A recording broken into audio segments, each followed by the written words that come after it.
The tap of Holmes's pen upon the arm of his chair was slow and deliberate, like a clock that resented its duty. I'd long since learned to read the tempo of that small sound. When the rhythm faltered, some darker curiosity was rising in his mind. The morning was pale, the fire reluctant, and I had just folded the newspaper when Mrs. Hudson's step paused at our door. "A message from the Tower, sir," she announced. Holmes looked up at once. "From the Tower of London, Mrs. Hudson." "The very same. The messenger waits below." He exchanged one glance with me, and the pen ceased its tapping. "Pray show him in." Moments later, a young sergeant entered, his boots still marked by the fog outside. He carried a sealed note, the paper thick and official.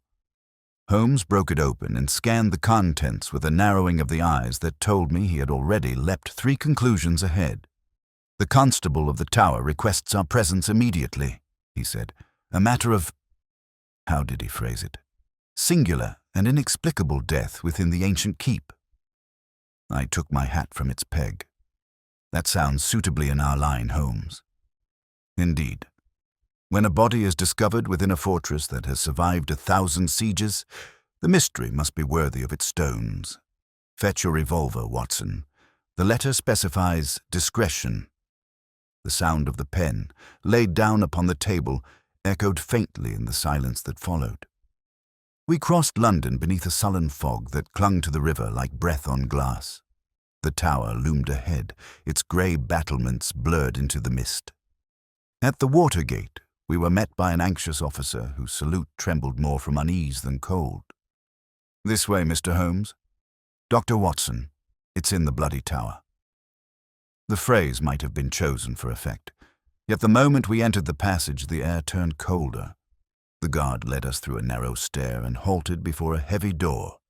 Inside, the single lantern cast grotesque shadows on the stone walls.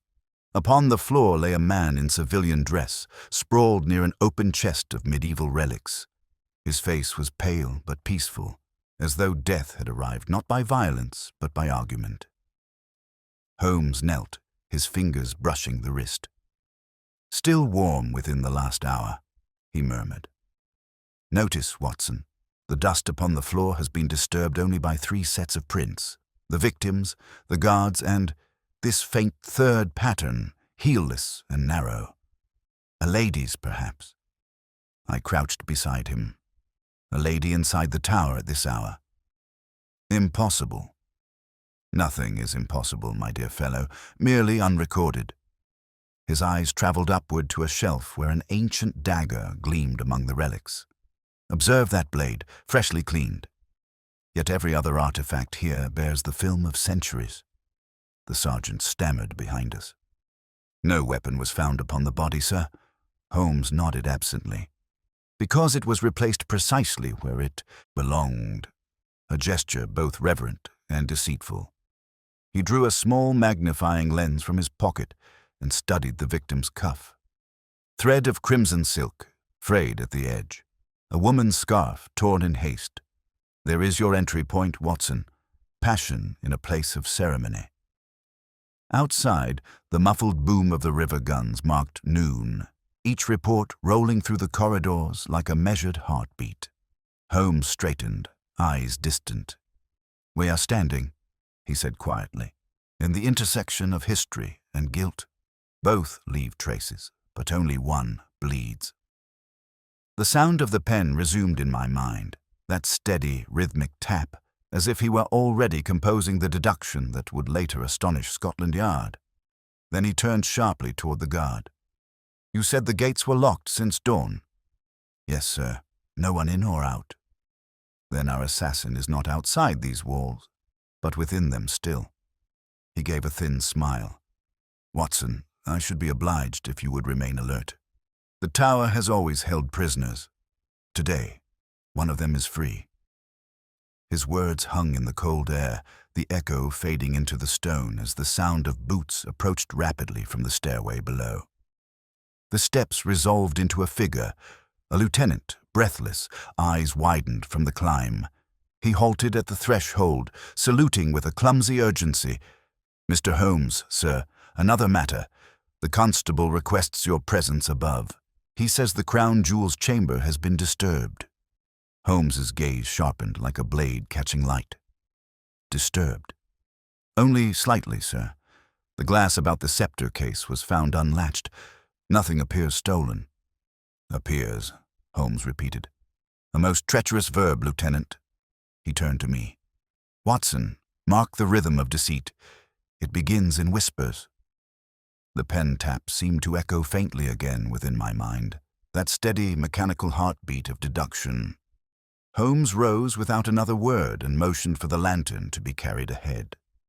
We followed the officer through narrow corridors where each footstep struck the stone with hollow resonance.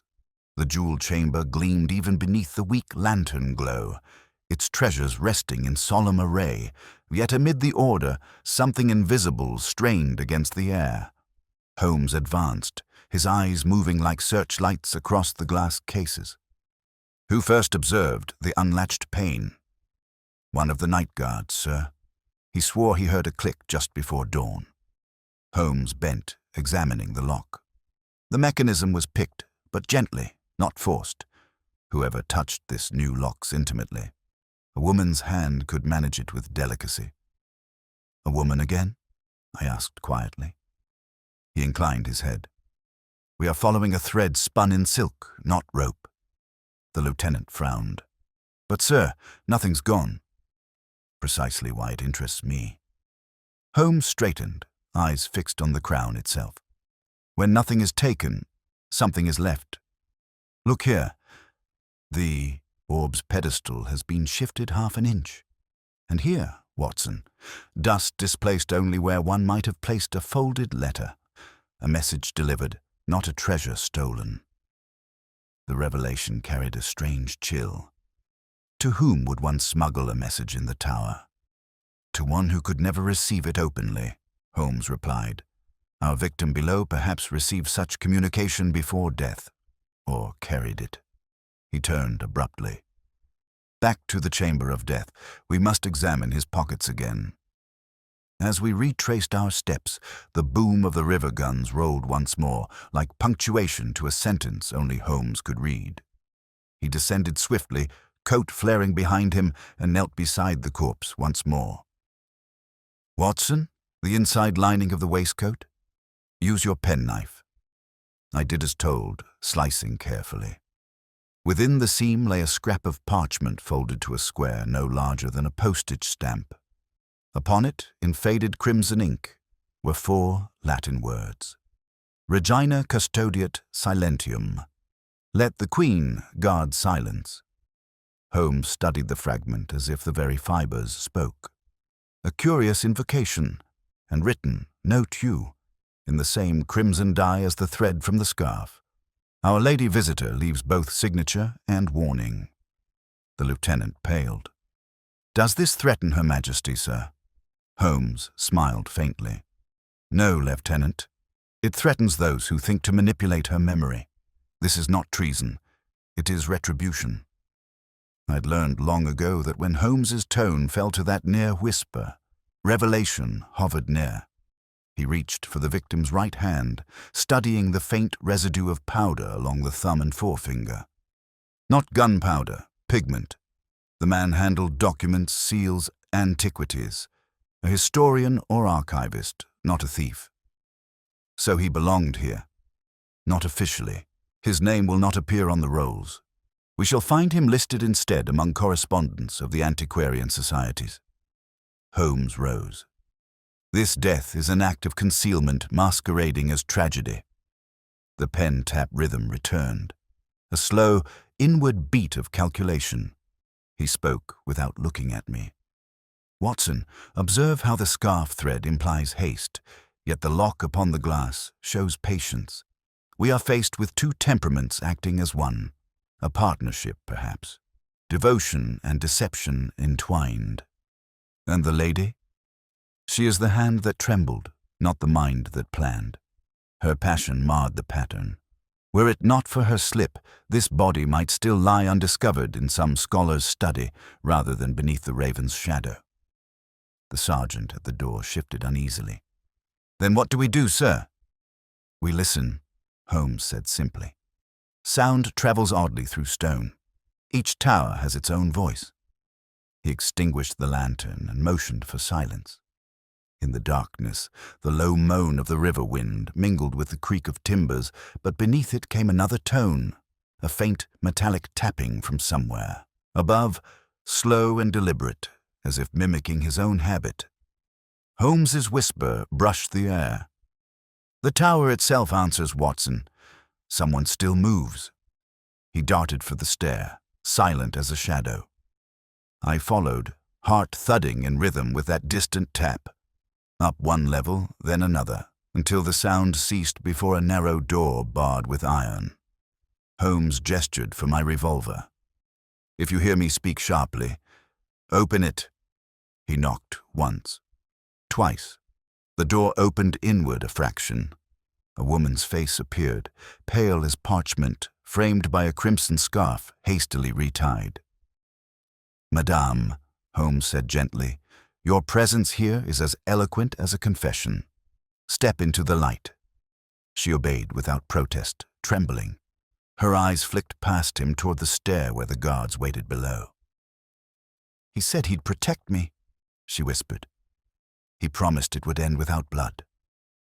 Holmes's tone softened but never lost precision. He died defending a secret not his own. Speak, and we may still rescue its meaning. Tears welled, but her voice steadied. He was forced to bring the papers here. Letters from the Queen's early reign. They proved an injustice, an execution wrongly ordered. He meant to return them quietly to the archives, but someone followed us. When the gate closed, he knew we were trapped. Holmes glanced at me. A historical sin seeking silence. The message, "Let the Queen guard silence," was meant to warn those who profit by forgotten guilt. She nodded weakly. The man who planned it all waits still in the armory. He said he would burn the letters if we were discovered. Holmes's eyes flashed. Watson, stay with her. If I am not back within 5 minutes, alert the guard. He turned, disappearing into the stairwell with the swiftness of a hunting hawk. I kept the lantern near the woman's trembling hands. The scarf's fabric shimmered faintly with that same silk thread Holmes had found. The tower groaned under the wind, the pen beat of distant footsteps returning along the corridor above. She looked at me suddenly. You don't understand. He's mad with loyalty. He thinks destroying truth is protecting England. Before I could answer, a sharp cry rang out from the level above, a single, desperate sound cut short by metal striking stone. Holmes's voice followed, calm yet commanding. Watson, up here, quickly. The woman gasped, clutching her scarf as if to keep her soul from leaving with the echo. I bounded up the stair, revolver drawn, the woman's cry still vibrating in the stone. The narrow passage led to a chamber lined with ancient suits of armor, their visors glinting dully in the lamplight. Holmes stood at its center, motionless, while another man, a gaunt figure in the uniform of a warder, clutched a half-burned bundle of papers above the brazier. Smoke curled upward, the inked words writhing like dying things. Put them down, Holmes said. His voice was quiet, but it struck the room like a command from the scaffold. The man's hand shook. You don't understand. These must never see daylight. England's peace depends on it. Peace founded on concealment is but an armistice with truth, Holmes answered. I presume, sir, that you are the custodian of the Tower archives, or were until last night. The warder's eyes flared. I am a servant of the Crown. Then serve it by honesty, Holmes said, stepping forward. Your accomplice lies dead below. His conscience overruled your purpose. He meant to restore what you sought to destroy. The pen beat resumed faintly in the back of my mind. Holmes's rhythm of logic, steady as the ticking of fate. The man's shoulders sagged. He lost faith. He wanted to expose everything, the Queen's letter, the execution warrant signed in error. Do you think I could allow that? The monarchy itself, Holmes cut him off, would have survived the truth. It always does. It is men who tremble before it, not institutions. I moved closer, seeing the flames lick higher around the papers. Holmes, the documents. He gave a swift nod. Throw that water jug, Watson. Quickly. I dashed it over the brazier. Steam hissed, the room filled with the acrid scent of wet ash. Holmes lunged, seizing the surviving bundle with tongs and laying it upon the stone floor. The warder made a futile motion to snatch it back, but Holmes's gaze froze him in place.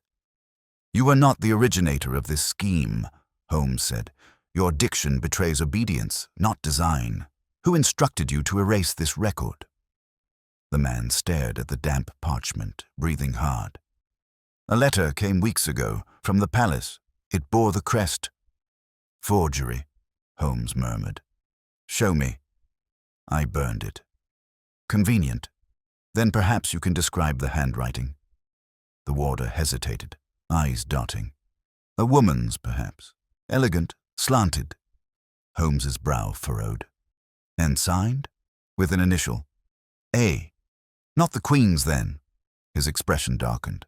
But I suspect whose. I ventured. Someone within her circle. Wider than that, Holmes said softly. A name we have crossed before, Watson. The lady who believes herself a guardian of empire, Lady Adela Brougham. The warder's lips parted in disbelief. But she's a patron of the archives. Exactly so. A patron who mistakes history for personal property. Holmes turned toward me. She has forged royal authority before in the matter of the Cambridge antiquities. This bears her signature. Moral and literal. I said, then she arranged the murder? She arranged silence. The death was the consequence of an imperfect servant's conscience. A moan escaped the warder. I didn't mean to kill him. We struggled. He tried to take the key. He fell against the chest. Your remorse is belated, Holmes said, but not useless. You will. Tell the constable all, and perhaps the law will remember mercy. He signaled the guards at the door. They entered quietly, restraining the trembling man. The pen tap of the chains echoed like punctuation as they led him away. Holmes bent again over the charred papers, peeling one from the top. Watson, observe the margins. See these red lines? That is the mark of the Privy Seal, used only for correspondence between the Crown and its secretaries in the early reign. The execution mentioned must refer to the trial of whose innocence was doubted for years, I finished. You mean to say this proves his sentence unjust? Precisely. And the attempt to destroy it now shows the guilt of those who profited from his downfall. He replaced the papers carefully. History has long fingers, Watson. They close even from the grave. He rose, glancing toward the stair. Come. The lady below must hear the truth. We must decide whether her silence will serve justice or shield deceit. As we descended, the tower's echo carried each footfall into the distance, merging with the soft, recurring rhythm of his tapping fingers against the rail. It was the same pulse that guided his thoughts, the heartbeat of inquiry. The woman waited where I had left her, face lifted in dread. Holmes approached, holding the salvaged papers. They live still, he said. But for what purpose? You must decide. She clasped her hands. He was right then, to risk everything. Your companion's courage redeemed his error, Holmes replied. But yours may yet prevent further death. Lady Brougham will not forgive failure. If you value your life, you must leave London tonight. She stepped back, eyes wide. She knows where I live. Then she shall believe you dead, he said calmly. A misdirection I shall see arranged. The woman's breath caught. You would lie to her. For the sake of a greater truth, yes. I saw then a flicker of compassion beneath his precision. The human chord within Holmes was rare but genuine when struck. He turned to me. Watson, escort her to Inspector Lestrade at the yard. Tell him to place her under protection and see that no mention of the tower appears in the record. And you? I remain. There is one detail still to uncover.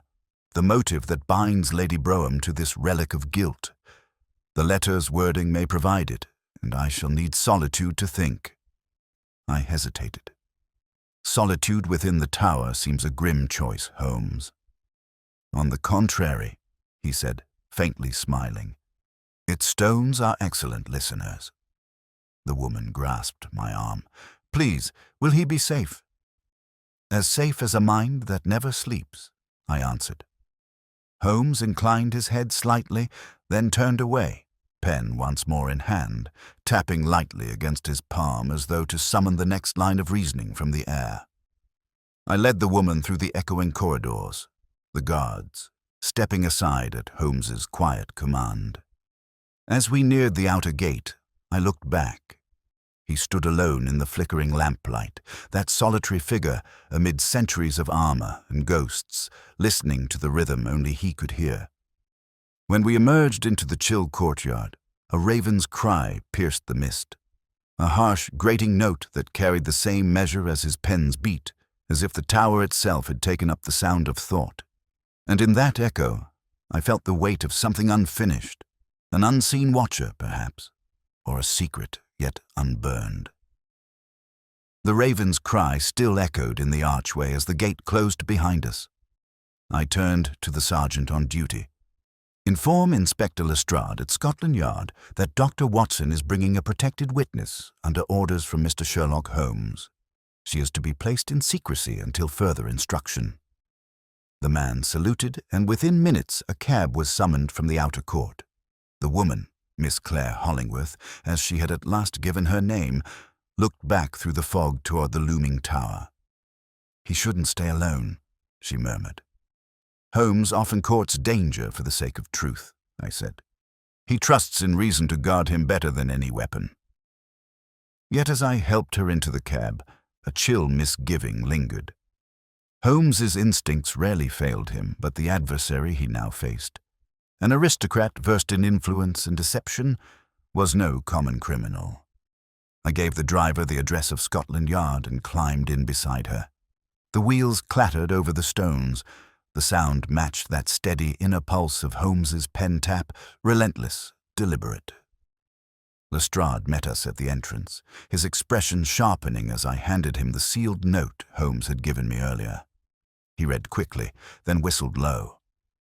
Lady Adela Brougham? She's untouchable, Doctor. Half the cabinet dines at her table. Holmes intends to prove her reach extends where it should not, I replied. Lestrade frowned at Miss Hollingworth. Is she the key witness? She's the one the lady will seek to silence next, I said. He nodded grimly. We'll place her in a safe house under another name. Tell your friend I'll need his findings before I move an inch officially. He'll bring them, I assured him, though my confidence felt borrowed rather than owned. When the arrangements were made, I left her in Lestrade's care and returned toward the river. The fog had thickened, turning lamps to blurred halos. I hired another cab and ordered the driver to the tower. The instinct to stand by Holmes outweighed prudence. Inside the fortress, the guard recognized me at once and led me back through the echoing corridors. Mr. Holmes is still within the records room, sir, he whispered. Hasn't moved an inch since you left, save for that tapping sound. His pen? Aye, sir, like a beetle scratching on the stone. When I entered the chamber, Holmes sat at a makeshift desk, the salvaged documents spread before him, his pen moving rhythmically as he made rapid notes. The brazier smoked faintly beside him. Ah, Watson, he said without looking up, your return was inevitable. You bring news? Miss Hollingworth is safe, under Lestrade's protection. Excellent. Now we may proceed without sentiment's interference. He turned a page toward me. Observe this margin annotation, different hand from the original letter. I leaned closer. Smaller script, lighter pressure. Precisely, and written later. The original line read, "By my word, let justice fall." The addition transforms it to, "By my word, let justice fall, silent." The insertion of one word, silent, alters the Queen's intent entirely. It converts clemency to concealment. Forgery, I breathed. A masterly one. The ink's age deceives the eye, yet under magnification, the pigment's grain betrays a newer origin. Lady Brougham's hand, beyond doubt. She forged this in the belief that posterity might never question its texture.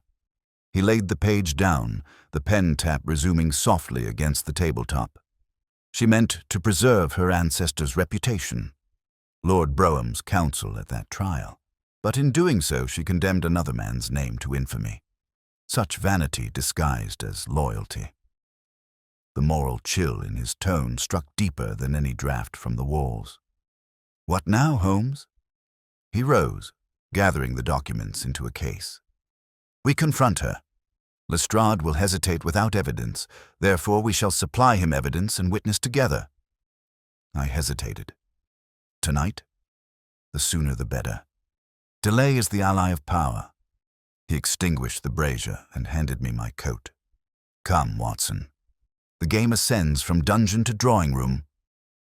We left the tower under escort. The rain had begun, soft but persistent, beating upon the carriage roof like the muffled ticking of his pen. Holmes sat opposite me, eyes closed, counting the rhythm. Her house in Belgravia maintains a library that rivals the British Museum, he said suddenly. There we shall find both the forgery's source and her reaction to its discovery. And if she refuses entry? She will not. Lady Brougham adores an audience, especially one she believes she can instruct. I shall present myself as the most receptive pupil she has ever deceived. At her residence, the butler admitted us with wary civility, led by Holmes's engraved card. We were ushered into a salon of gilt and velvet, where the lady herself awaited. Tall, imperious, a monocle glittering in one sharp eye. "Mr. Holmes," she said, voice smooth as glass. "I had wondered when the tower's little disturbance would bring you to me. You are efficient, as always." Holmes inclined his head. "Efficiency is the refuge of the curious, Lady Brougham. I seek clarity where others prefer fog." She smiled faintly. "Then I regret to disappoint. My affairs are clear as daylight." "Yet daylight can be cruel," Holmes murmured. He opened the case and laid the salvaged letter upon her escritoire. "This, for instance, has enjoyed too much darkness." For a fraction of a second, her composure faltered. Where did you—" "In the chamber your agent sought to cleanse with fire," he said. "The forgery bears your flourish, madam. I advise candor before official inquiry replaces conversation." Her eyes hardened. "You overstep yourself. That document concerns matters of state." "Then it should never have been altered by private hand." His tone sharpened. "You erased a royal mercy to preserve a family's pride. A scholar died for it." She drew a breath, trembling only at the edges. "You cannot prove my intent." "Intent resides in ink as surely as in blood," he replied. "The pigment used is an aniline red produced only in Leipzig after 1885, 2 decades too late for the Queen's original letter.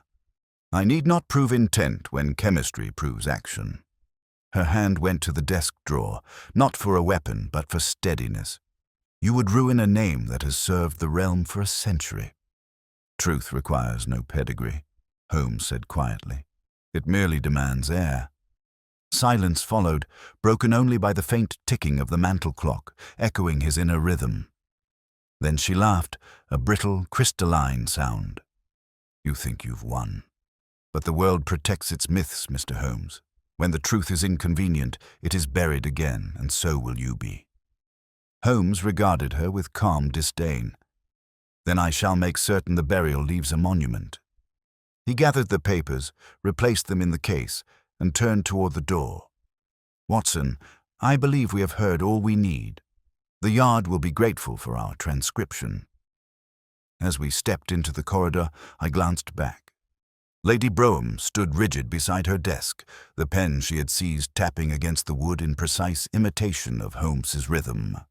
The sound followed us into the rain like an echo of challenge, steady, deliberate, unending. The echo of her pen's tapping pursued us down the marble steps, a mocking mirror of Holmes's own cadence. Outside, the rain had thickened into a steady hiss upon the cobblestones. Holmes paused beneath the awning, drawing his coat close and speaking as if to himself. She imitates the rhythm because she believes she has regained control. A dangerous sign, Watson. When an adversary begins to echo, she has already conceived her countermove. I adjusted my hat against the rain. You think she'll retaliate? He smiled faintly. My dear fellow, she began to retaliate the moment we crossed her threshold. He gestured toward a waiting cab. Come. We must outrun her version of events before it reaches the yard. The driver whipped the reins, and the carriage lurched forward through the fog. Holmes sat with hands steepled, the case of documents beside him, eyes half closed yet restless. The tapping resumed, his finger against the leather, soft but insistent, like a metronome guiding invisible reasoning. At last he spoke. Observe, Watson, the lady's composure, outward serenity, inward calculation. Her first move will be to deny authorship, then to claim patriotic motive. She will appeal to the government's instinct for self-preservation. And Lestrade. He will be torn between evidence and career. That is why we must provide him with the one thing bureaucracy cannot deny: proof independent of authority. He opened the case and drew out a second paper, much smaller than the others. While she railed, I took the liberty of borrowing this from her desk. I blinked. Holmes, you astonish me. Pray do not moralize until you've read it. He handed it across. The document was a brief note on heavy stationery, addressed to a certain Colonel Atherton, Foreign Office, and signed simply A.B. Its contents were concise. The relics must not survive inquiry. Delay the Tower investigation. Our hand must remain unseen. This, Holmes said, was written this morning. The ink is scarcely dry. We now have the bridge between motive and method. I stared. Then she has accomplices within the government itself. Precisely. Atherton, a bureaucrat of the old guard, willing to soil his hands so long as his gloves remain white. If we deliver this to Lestrade alone, it will vanish into a drawer before dawn. No, Watson. Tonight we must enlist the press. The press? Publicity is the disinfectant of corruption. When light fails to enter by permission, it must break in through print. He tapped the paper again, slower now, as though measuring the moral weight of his plan. But we shall act with precision. Too early, and she suppresses it. Too late, and the evidence is dismissed as fabrication. Timing, Watson, the most fragile ally of truth. We reached Baker Street near midnight. The fog muffled the gas lamps into halos, the familiar doorway glimmering like an island of routine amid conspiracy. Inside, Holmes lit the fire and spread the papers upon the table, the pen's rhythm beginning anew. Mrs. Hudson, he called toward the stair, tea and a telegraph form, if you please. When she departed, he leaned toward me. I shall write to Mr. Wigram of the Telegraph. He owes me certain favors. Once he learns that a member of Parliament's circle forged royal correspondence, he will scent blood. I hesitated. Will that not endanger Miss Hollingworth? Holmes paused, the pen held mid-air. A risk, yes, but not if the news precedes her pursuers. Lady Brougham cannot chase a phantom once the world watches the stage. He wrote swiftly, the scratching blending with the clock's tick, a duet of urgency and order. When finished, he sealed the envelope. You will deliver this to Wigram's residence personally. Watson, do not trust intermediaries. I suppose you'll remain here. Temporarily. There is still the question of motive unspoken. Pride alone does not drive a woman to murder by proxy. His eyes turned inward, distant yet alive. There is another hand behind hers, one with knowledge of the tower's interior. The warder confessed to a forged letter, but who placed it in his path? Someone who moves unseen among relics and records. I felt the old chill of our greatest cases, when Holmes's gaze seemed to pierce walls invisible to mortal sight. You mean another accomplice? He smiled faintly. I mean the architect of silence itself. Before I could question him further, the doorbell rang, a sharp, unexpected note that made both of us start. Holmes rose instantly. Watson, behind the curtain. I obeyed. The door opened, and Mrs. Hudson's voice floated in. A gentleman to see you, Mr. Holmes. Says it's urgent. Show him in. A tall man in a dark coat entered, hat dripping, gloves immaculate. He inclined his head courteously. Forgive the hour. My name is Colonel Atherton. Holmes's eyebrow lifted. How delightful. I was just writing to you through less formal channels. Atherton smiled thinly. Then we save each other the postage. I've come to request the return of certain papers obtained at the Tower, papers which, if circulated, could endanger national security. National security, Holmes repeated, or personal security. The Colonel's eyes hardened. You tread close to treason, sir. I stride directly toward it, Holmes replied, and I find no obstacle. The Colonel's voice dropped. You're playing a dangerous game. There are forces whose patience is shorter than the Queen's. Holmes leaned forward, resting his hand lightly upon the desk. And yet it is her name they hide behind. I think not, Colonel. You may inform your patroness that the days of secret gallantry are over. Tomorrow's paper will feature her artistry in forgery, and your signature beneath it. The man's composure wavered. You have no proof linking me. Holmes's hand brushed the small note from his pocket. This proof? I imagine Wigram will find it most compelling. Atherton's eyes flashed.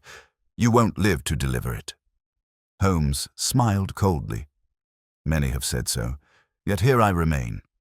I suggest you leave before the Yard learns of your midnight stroll. The Colonel's jaw tightened. You underestimate what power will do to protect itself. He turned sharply and strode from the room, boots striking the floor in steady rhythm, the same unyielding beat that now replaced the pens in the silence he left behind. Holmes exhaled softly. A declaration of war, Watson. Our little melody has found its counterpoint. I stepped from concealment. Then we're in danger. Undoubtedly. He sank into his chair, tapping once more upon the armrest. But danger is merely the percussion beneath revelation. Outside, a carriage door slammed.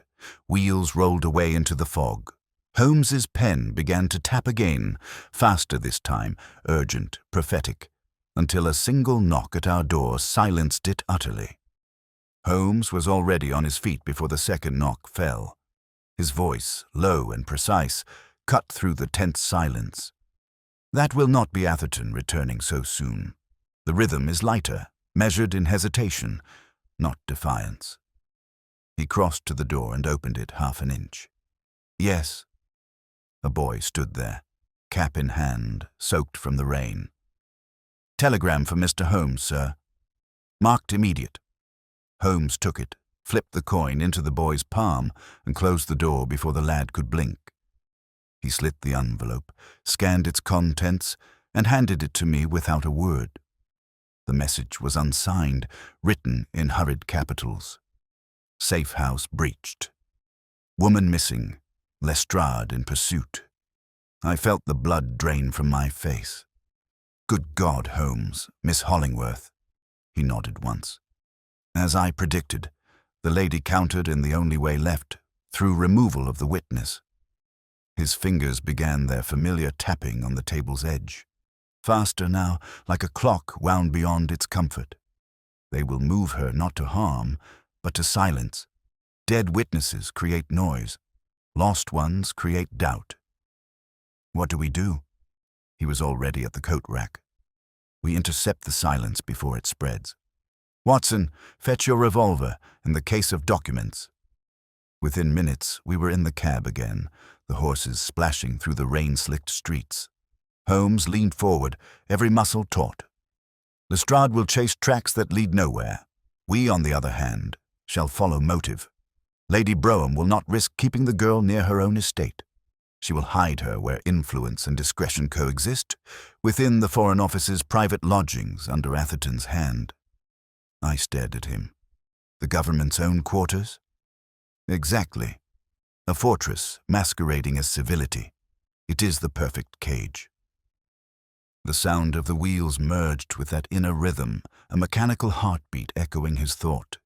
He drew his watch, noted the time, and murmured, "If the telegram was sent an hour ago, the abduction occurred 2.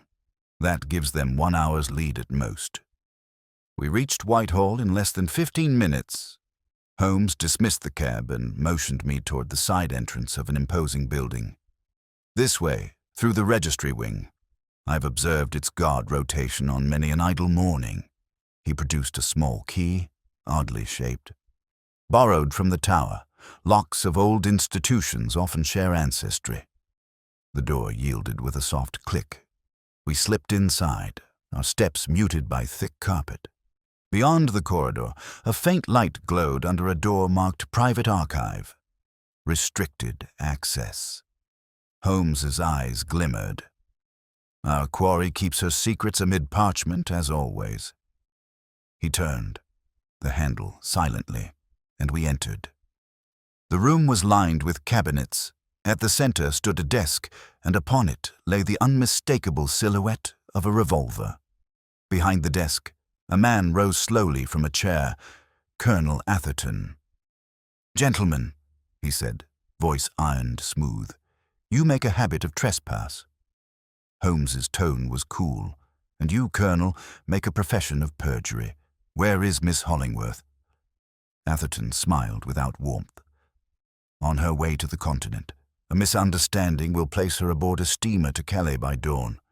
By the time you prove anything, she will be gone, untraceable." Holmes stepped closer. "You underestimate the reach of the human conscience.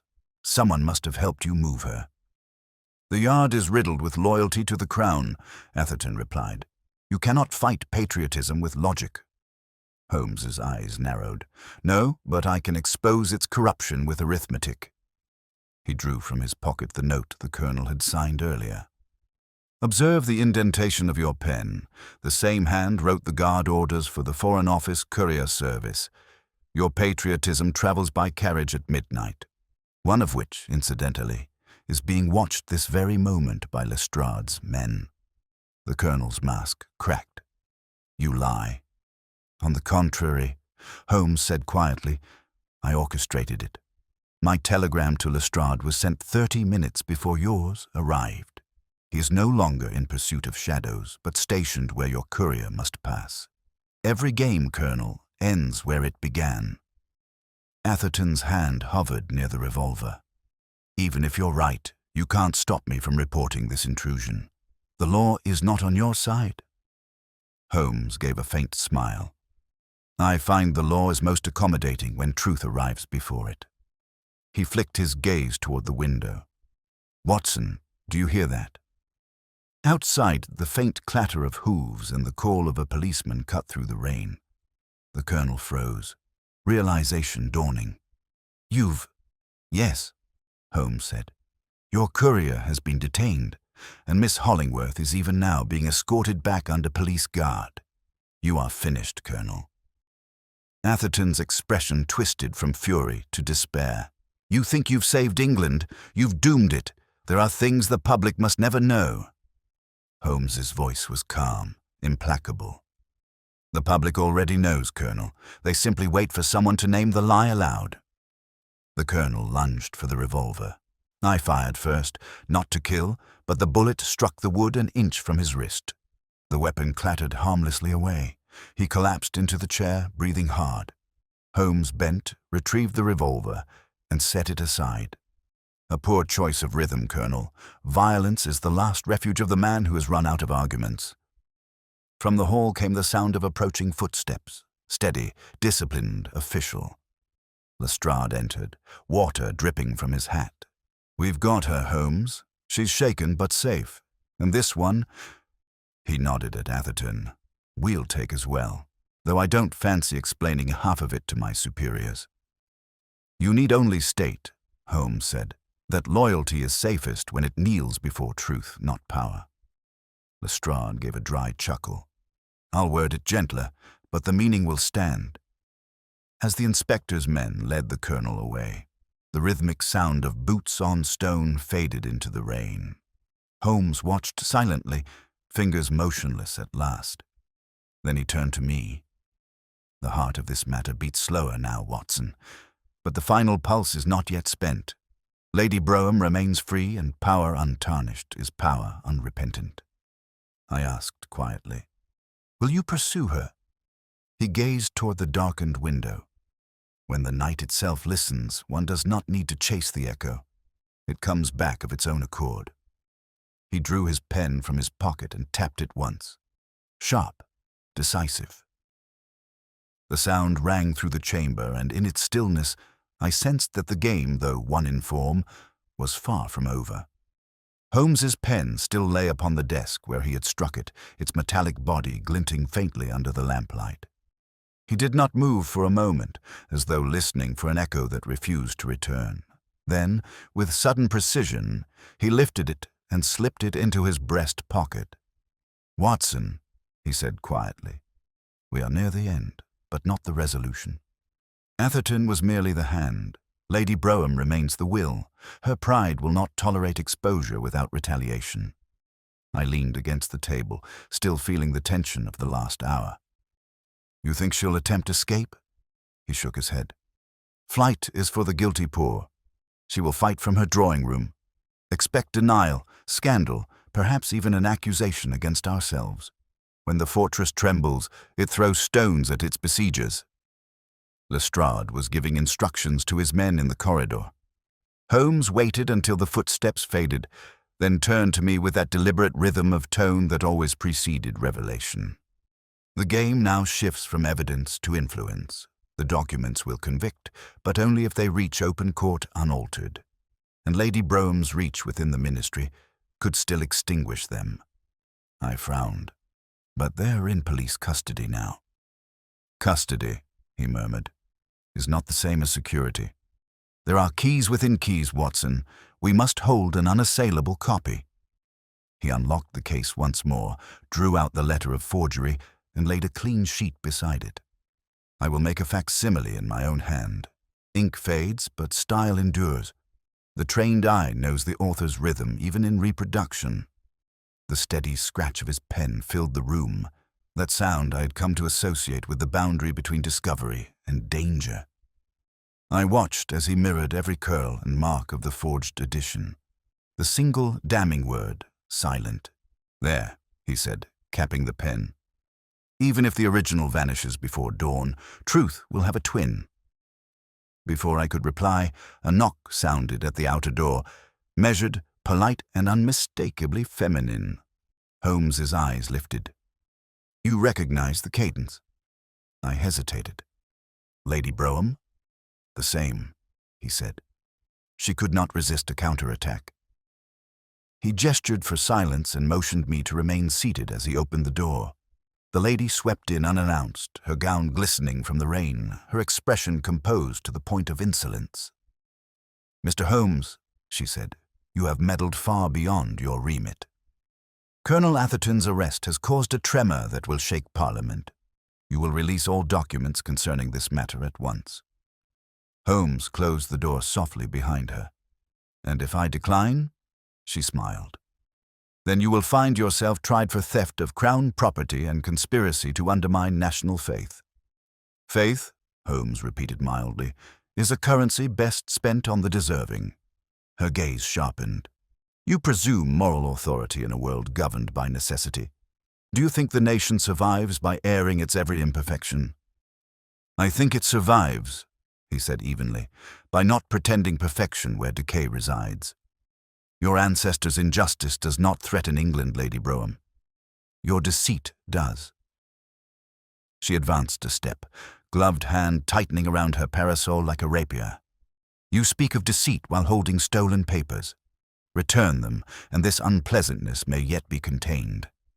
"Contained," he murmured, a word much loved by liars and bureaucrats. Her eyes blazed. You are clever, Mr. Holmes, but cleverness cannot erase lineage. My family built the very institutions you seek to disgrace. And I, said Holmes, seek only to remind those institutions that their stones were meant for shelter, not concealment. She drew herself up, imperious. You will regret this crusade. I hold more influence in a single gesture than you will in a lifetime of deductions. Then gesture wisely, he said. For the first time, her composure trembled. You cannot imagine the forces you provoke. Oh, I imagine them precisely, Holmes replied. I imagine a widow who fears the world will discover her power rests not on virtue, but on forgery. I imagine a woman who would rather burn truth than admit error. And I imagine that for all your threats, you came here not to command, but to beg. Her breath caught. Beg? Indeed, Holmes said gently. Your visit tonight betrays fear. If you truly commanded those forces, they would have silenced me already. For a moment, the rain's patter outside filled the silence between them. Then she exhaled, slow and furious. What will you do with it? Expose it, of course, but not cruelly. Your ancestors' guilt shall remain unnamed. It is your own forgery that will stand trial. Her voice dropped to a whisper, edged with despair. You would destroy me. No, Lady Brougham, Holmes said softly. You destroyed yourself the moment you chose deceit over remorse. She turned sharply toward the door. You'll find the world less forgiving than you, Mr. Holmes. When reputations fall, they take bystanders with them. Even you may drown in the scandal you unleash. Holmes inclined his head. Then I shall learn to swim. She stopped at the threshold, one hand upon the knob. You think you've won, but tomorrow the newspapers will print a version you cannot counter. I've already sent word to the editor. Your name will appear beside Atherton's, branded as his accomplice. Holmes's expression did not change. Ah, he said quietly. Then the true duel begins, between truth and ink. Fortunately, I've already written the opening move. Her eyes flicked toward the sealed envelope upon the mantel, the letter to Wigram. Realization flared, then fury. You've... Yes, Holmes said, and it will be published at dawn. The parasol trembled in her grip. For an instant, I thought she might strike him. Instead, she gave a strangled laugh. Then may dawn burn you both, she whispered, and swept from the room. The door closed behind her with a hollow thud. Holmes remained motionless, listening to the fading click of her heels on the stairs. The rhythmic tap of his pen resumed, slow at first, then faster, echoing the retreating footsteps until the two sounds became indistinguishable. He said at last, almost to himself, It is always darkest just before publication. Then he looked up at me, his eyes bright with something between triumph and foreboding. Watson, prepare your notes. By morning, London will have chosen its truth. Outside, the wind shifted, carrying the muffled toll of Big Ben through the rain. 12 deliberate strokes that merged with the pen's relentless beat, marking both an ending and a beginning. The 12th stroke faded into the distance, and for several seconds, Holmes did not move. Then he exhaled slowly, the sound as measured as his pen's rhythm had been. The machinery is now in motion, he said at last. By sunrise, Lady Brougham will either be ruined, or we shall. I sat across from him, studying the lines of fatigue beneath his eyes. You've wagered much on the decency of Fleet Street, Holmes. Do you trust a newspaperman's hand more than the law's? He gave a wry smile. The press is a less noble court, but a swifter one. Truth is often too fragile to endure the delays of justice. In print, at least, it breathes before it suffocates. The fire crackled faintly. Outside, the rain had softened to a drizzle. He resumed that light tapping of his pen against the desk, an unconscious metronome marking thought. She will not sleep tonight. Fair as a restless companion, we may expect her next move before dawn. Another visit? Possibly. Or something subtler, A retraction, a bribed editor, perhaps even a counterfeit version of my letter. When deception falters, it multiplies. I rose to pour the tea Mrs. Hudson had left cooling on the tray. You've faced blackmailers and killers, Holmes, but seldom such refinement in deceit. He accepted the cup absently. The refined are the most perilous. They murder reputations, not bodies, and the corpse still smiles while it dies. He turned suddenly toward the window. Do you hear that? At first I heard nothing beyond the murmur of the city. Then, faint, deliberate, a knock sounded at the street door below. Not hurried, not fearful. 3 slow strikes, precisely timed. Holmes's eyes narrowed. The rhythm again. Our adversary keeps time better than an orchestra. He rose and took his revolver from the drawer. Remain here, Watson. If I call twice, join me. I listened as his footsteps descended the stairs. The low murmur of voices followed. First Holmes's, then a deeper tone I did not recognize. The exchange lasted scarcely a minute before the door closed and his steps returned. He entered carrying a small parcel wrapped in brown paper, water beading upon its surface. No signature, no messenger remaining, he said. The city delivers secrets like invitations to its own funeral. He placed it upon the table. The paper was plain, the string tied with precise symmetry. The faint tapping began again, his fingertip on the tabletop as he studied it. Notice the knot. Left-handed. Whoever tied this has the discipline of a soldier and the vanity of an artist. You think it's from Lady Brougham, or someone acting at her behest? Let us see what tribute treachery brings. He cut the string. Inside lay a single object, a silver pen identical to his own, the initials SH engraved upon its barrel. Beneath it, a folded card. He read aloud. The pen that writes too much should rest before dawn. Burn your story, or London will wake to ashes of another kind. The words chilled me. A threat? An offer, Holmes corrected softly. She proposes silence through fear, a currency she has spent all her life. He held the pen delicately, turning it in the light. Curious. This is my model, but custom-made by a Bond Street craftsman I know well. I own 2, I keep 1 in reserve, and yet both are here. He opened his drawer and drew out his spare pen. They were identical. A warning, then, not merely poetic. Someone entered these rooms tonight, exchanged mine for its twin, and departed unobserved. I stared at him. But how? Mrs. Hudson. She retires early, and I barred the door myself after Lady Brougham left, which means the intruder had a key. He tapped the false pen against the desk. It gave a faint metallic echo, unlike the muted click of his own. Hollow, he murmured. Watch closely, Watson. He unscrewed the barrel. Inside was a narrow roll of paper, wound tight. He drew it out with tweezers and spread it flat.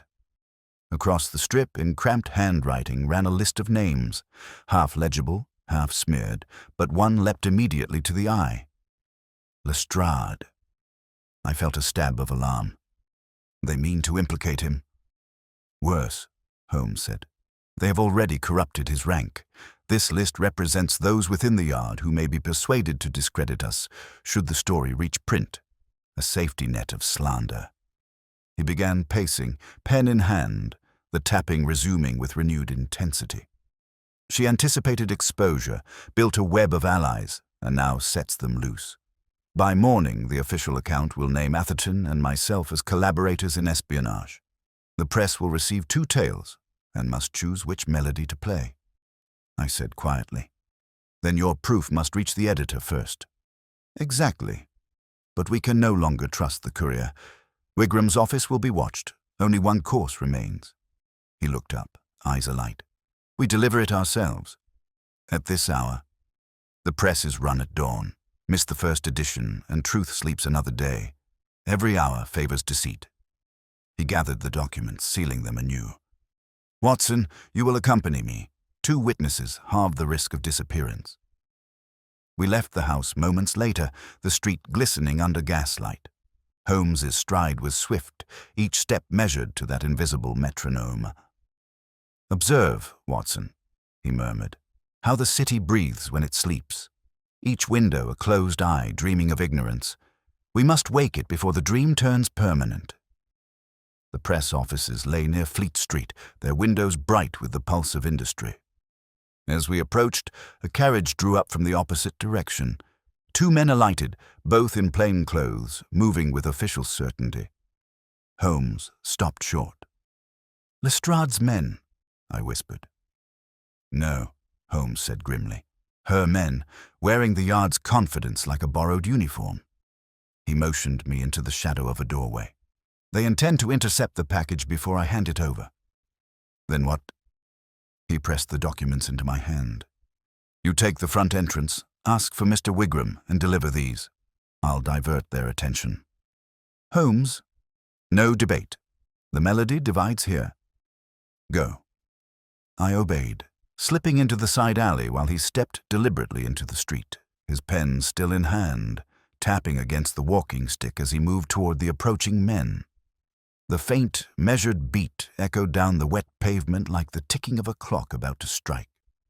Through the glass door I glimpsed Wigram himself, startled but awake. I thrust the envelope into his grasp, breathless. "From Sherlock Holmes. Publish at once. His life may depend on it." Behind me, a shout rang out, followed by the unmistakable crack of a pistol. The sound cut through the rain, sharp and final, like a pen snapping in two. I turned, but the street was already dissolving into fog. I dashed into the fog, heart pounding like the echo of that single shot. The wet air clung to my throat as I shouted his name. Once, twice, but no answer came. The gaslights blurred to dull halos, and for a moment London itself seemed to hold its breath. Then, faintly, the rhythm returned. Not the violent crack of the gun, but a lighter, deliberate tapping, measured against stone. I followed the sound through the mist, my revolver drawn, until a figure emerged near the corner post. Holmes stood upright, one hand gripping his shoulder, the other still clutching his pen like a conductor's baton. The pavement near his feet was splashed with red, bright even in the gloom. "Holmes!" I caught his arm. "You're hit." "Merely grazed," he said through clenched teeth. The marksman's skill did not match his employer's purse. He drew a sharp breath, straightening. "More importantly, the document?" "Delivered, Subbers. Wigram has it." "Excellent." He smiled faintly, grimly. Then the shot was premature. The tapping resumed, irregular now, his pen against the lamp-post as if to test his own pulse. They'll assume success and vanish before pursuit. Good. We'll use that. I bound the wound hastily with my handkerchief. "Holmes, you need rest." "Rest is the thief's accomplice," he muttered. "No, Watson, we proceed to Baker Street. There is one proof yet to secure, the identity of the traitor within the Yard. That pen I received was too clever a forgery for Lady Brougham alone. She had help, and I mean to name him before dawn." We hailed a cab, and the driver, alarmed by Holmes's pallor, urged the horse through the empty streets. Inside, the wheels beat a steady rhythm beneath us, echoing the tempo of his reasoning. The gunman aimed low, intended to wound, not kill, Holmes said, his voice returning to its analytical cadence. A warning. Therefore not a hired assassin, but someone with a conscience still flickering. An accomplice hesitating? Precisely. Atherton is under arrest, Lady Brougham cornered, yet a third hand executes their designs with restraint. Who fits that shape? I hesitated. Lestrade? Holmes smiled faintly. "No, my dear fellow. Lestrade may blunder, but he would sooner hang himself than commit treachery. The traitor must be one of his subordinates, a man close enough to the investigation to know my movements." The tapping stopped. His eyes sharpened. "Inspector Mallory, recall his eagerness at the tower, his insistence on handling the evidence, He vanished from the scene before the arrest was complete. Mallory, our rhythm's discordant note. When we reached Baker Street, Dawn's first pallor was just brushing the roofs. Holmes refused assistance as we entered. "Tend the lamp, Watson. I will summon Lestrade at once." Within half an hour, the inspector arrived, his coat soaked, his expression a mixture of relief and confusion. "By heaven, Holmes, they told me you were shot dead." Holmes gestured impatiently. "Rumors breed faster than ravens. We have work. Where is Mallory?" "Mallory. I left him at the yard." "Why?" "He's your leak, Lestrade. The missing hand that passed my letter's duplicate to Lady Brougham's circle." Lestrade stared, incredulous. "Mallory. Impossible. He's been with me 5 years." "Then 5 years too long," Holmes said. "Did he not volunteer to guard the document's transfer? And did he not insist the tower guard remain unarmed until inspection? 2 small adjustments that paved the way for tonight's events." Lestrade swore softly. "You're certain?" Holmes tapped the pen against the table. "Once. Twice. Certainty is the luxury of fools. I have deduction. That will suffice." He moved to the desk and opened the false pen again, spreading the hidden list. "Mallory's name is absent. Yet look. This smudge beneath the ink where one name was erased. The remaining loop of an M. They omitted him deliberately, to grant him freedom of movement." Lestrade exhaled. "I'll have him arrested this instant." "Not yet," Holmes said. "Let him deliver himself. We will bait the hook with his own guilt." He reached for the telegram pad and wrote swiftly, "Press story delayed. Truth suppressed. Meet at Baker Street to confirm." He signed it, L. Lestrade. "Send this from the yard. When he receives it, his instinct will drive him here to learn what I know. He will not risk discovery by silence." Lestrade hesitated. "And when he comes?" Holmes's voice softened. "Then we let the sound of his conscience betray him." By mid-morning the light had strengthened, but Holmes refused to rest. He sat near the window, pale but composed, the tapping of his pen faint as a heartbeat. At precisely 10 o'clock, footsteps echoed up the stairs, rapid, uncertain. "Showtime," Holmes murmured. Mallory entered, cap in hand, eyes darting from Lestrade to Holmes. "You sent for me, sir?" Lestrade folded his arms. "Did I? Then perhaps you'll explain this." He tossed the forged pen across the table. Mallory caught it clumsily, and in that moment something in his face changed. The tightening of the jaw, the smallest intake of breath. Holmes's voice sliced through the silence. "Careful, Inspector. That toy carries more weight than you know." I don't understand," Mallory stammered. "Don't you?" Holmes's tone was surgical. "You delivered that pen to my rooms last night, under orders from Lady Brougham, believing it would frighten me into silence. When it failed, you fired the shot meant to discourage, not destroy." Mallory's eyes widened. "That's absurd." "Then explain your absence from the yard between midnight and 1, Holmes said. "The rain washed away your footprints, but not the residue of your guilt. See, here." He lifted the revolver retrieved from Atherton's office. "You loaded it with paper-wrapped bullets to dull the wound. A constable who knows procedure would never have made that choice, unless he wished to warn, not kill." Mallory's composure crumbled. "They said it was for the good of England," he whispered, "that Holmes would ruin everything. I only meant to delay you, give them time to withdraw the woman to France." Holmes rose, wincing slightly. "And instead you served a cause already defeated. The press carries the truth as we speak." Lestrade stepped forward, cuffs in hand. "Mallory, by authority of the yard—" But the man moved suddenly, drawing a pistol from beneath his coat. The barrel wavered between us, trembling. "No, no prison. I did what I thought was right." "Then prove it," Holmes said softly. "Lower the weapon, and let truth judge you instead of rumor." For a heartbeat, The only sound was that infernal ticking, the pen tapping against Holmes' finger as he waited. Mallory's gaze flicked toward it, then back to Holmes. The rhythm faltered, broke, and the gun slipped from his grasp. Lestrade seized him before he could collapse. "He's finished." Holmes nodded. "No, Inspector. Here's the final punctuation." He turned away, weary now. The sentence is complete. Outside, the first edition boy's cry rose faintly through the window. Forgery scandal in the tower. Holmes vindicated. The newsprint had spoken, and the rhythm that had haunted the case began, at last, to slow. Yet even as the sound faded, Holmes's pen tapped once more, one last deliberate stroke, lighter than breath. "There is always," he murmured, "an epilogue waiting in the next heartbeat." Holmes's murmured words hung in the air like the last vibration of a plucked string.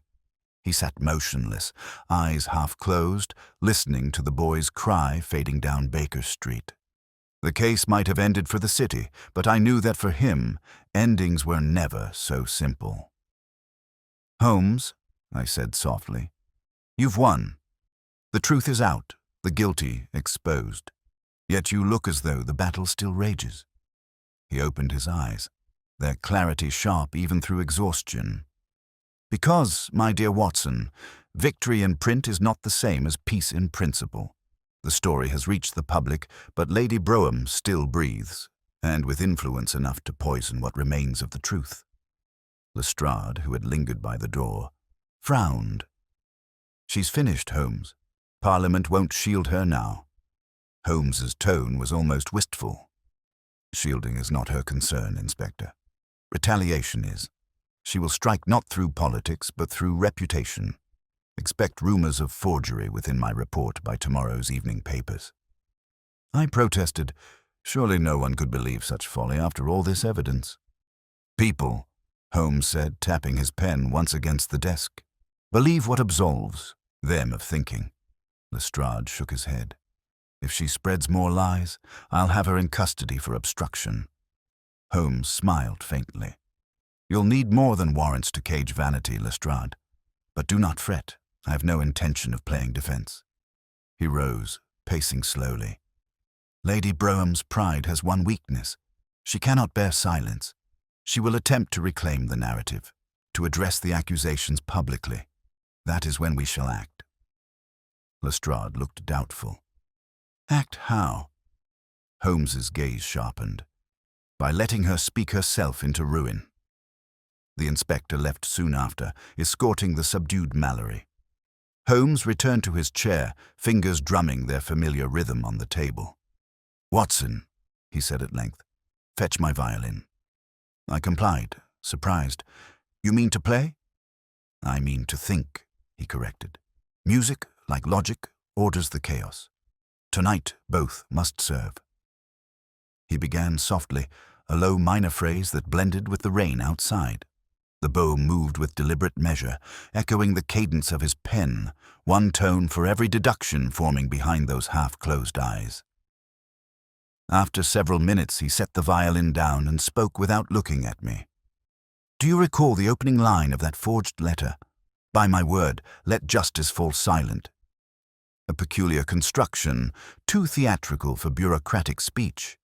It was not composed for concealment alone, but as performance. A message," he nodded, "to an audience." The phrase appears again in a tract published 20 years ago, authored under a pseudonym that was later traced to her late husband. Lady Brougham merely repeated it as a signature, a private symbol. She believed no one alive would recall its source. "And you did?" "Memory, Watson, is the detective's conscience." His smile deepened. "That phrase is her fingerprint. When she denies authorship, the very denial will reveal her. Every forgery bears the pride of its maker." He rose suddenly, energy rekindled. "I shall dictate a note to the editor of the Telegraph. Tomorrow, when Lady Brougham protests, he will publish the phrase's provenance. Her own husband's writing, her attempt at defense, will become confession." "You mean to orchestrate her undoing?" He gave a short laugh. I merely conduct what she composed. He wrote swiftly, sealing the letter, and leaned back with a sigh. There, Watson. Now at last, the rhythm completes its circle. I watched the tension drain from his shoulders. You've risked your life, your name, everything for this. He looked up, eyes suddenly distant. Justice, my dear fellow, is rarely clean. It demands its own toll. I do not relish victory, only closure. For a time, neither of us spoke. The fire cracked, the city murmured beyond the windows, and that faint tapping, so long the pulse of pursuit, slowed until it was almost imperceptible. Then the quiet was broken by the creak of the door. Mrs. Hudson appeared, flustered. Beg pardon, Mr. Holmes, but there's a messenger below. Urgent telegram. Holmes accepted the slip, scanning it. His brows rose. From Wigram, the second edition of the Telegraph has already sold out. Yet, listen to this.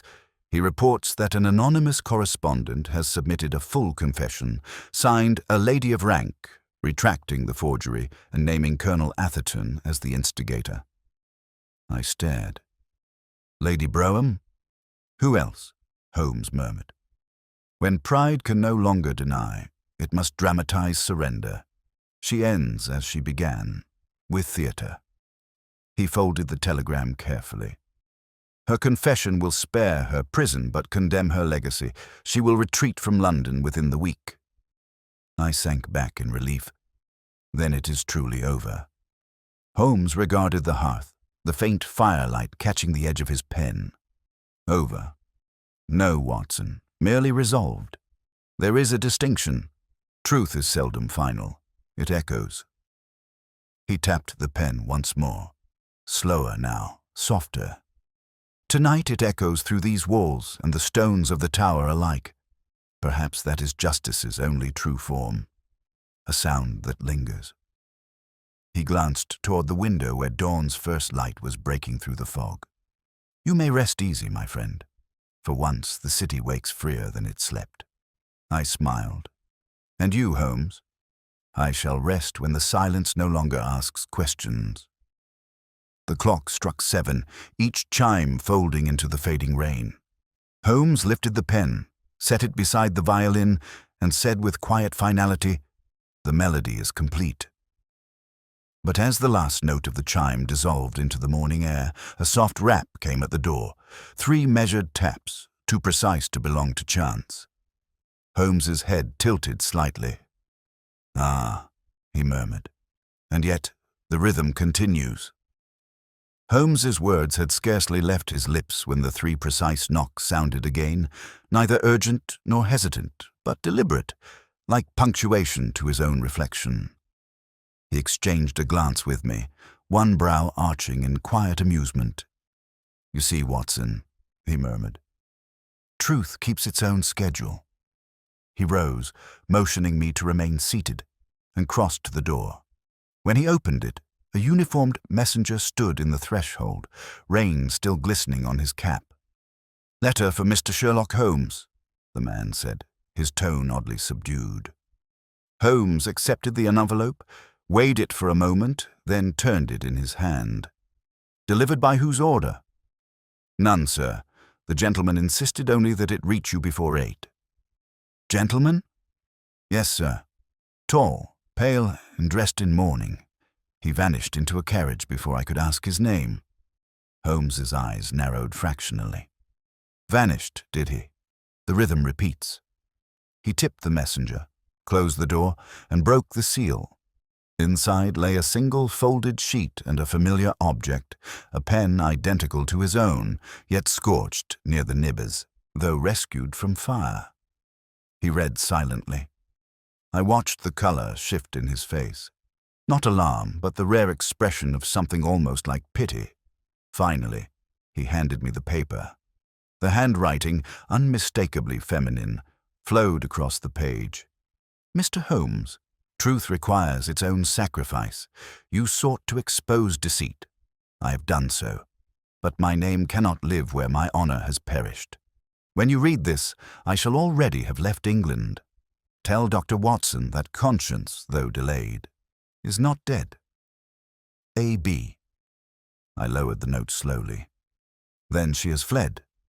Fled or confessed to her own exile, Holmes replied. The tone bears finality. She has chosen disappearance over disgrace, either abroad or beneath the river's veil. Time will tell which. I said softly. And you feel… what? Satisfaction. He regarded the scorched pen resting in his palm. Satisfaction is too coarse a sentiment, Watson. What I feel is completion, with the bitterness of an echo. He turned the pen slowly, the faint metallic click filling the silence.